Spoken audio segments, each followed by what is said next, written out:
তথ্য যতই আমাদের জন্য আনপ্লেজেন্ট কিংবা আনকমফোর্টেবল হোক, অস্বস্তিকর হোক, আমাদের তো যথার্থ তথ্য জানতে হবে। তবেই কেবলমাত্র আমরা আসলে পরিস্থিতি পরিবর্তন ঘটানোর প্রয়োজনীয় উদ্যোগ নিতে পারি। একটা কল্পিত বাস্তবতা তৈরি করে রাখলে সেটা তো বেশি দিন ঢেকে রাখা যাবে না। কাজেই আমাদেরকে যথার্থ জায়গায় দাঁড়াতে হবে।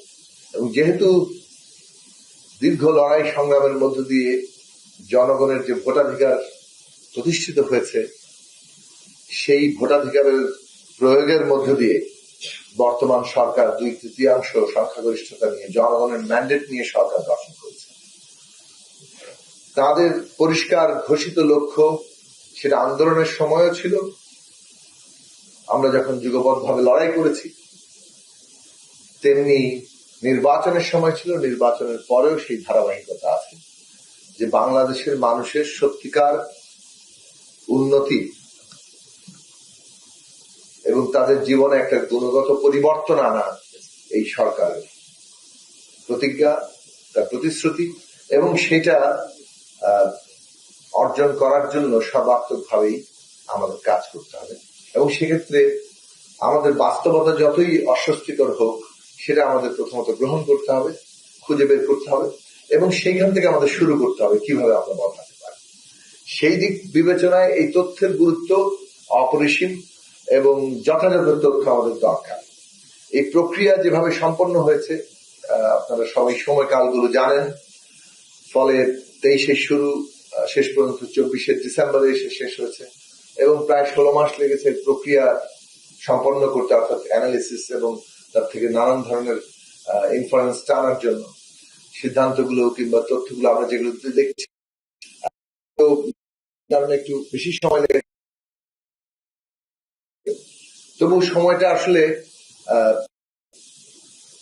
24 ডিসেম্বরের তথ্য যদি 26 এপ্রিলে এসে মানুষ জানতে পারে, তো ইতিমধ্যে 1.5 বছর পেরিয়ে গেছে এবং সেই পরিবর্তনগুলো আবার অনেক সময় বিশ্লেষণে আনা কঠিন হয়ে পড়ে।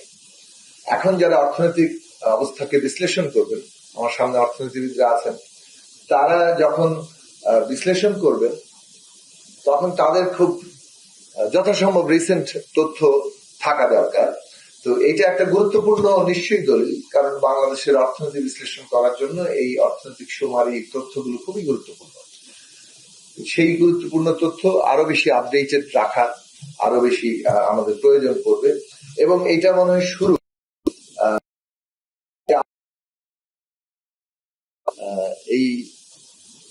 এর আপডেট পাবো, সেই রকম জায়গাটা কোনো পরিবর্তন আনা যায় কিনা সেই বিষয় নিয়েও পরিসংখ্যান ব্যুরোকে ভাবা দরকার। এবং এটা এরকম নয় যে আমরা বেশ বড় অঙ্কের টাকা খরচ করে একটা সুমারি করলাম, তারপরে আবার 10 বছর পর আবার একটা বড় অঙ্কের টাকা করে সুমারি খরচ করব।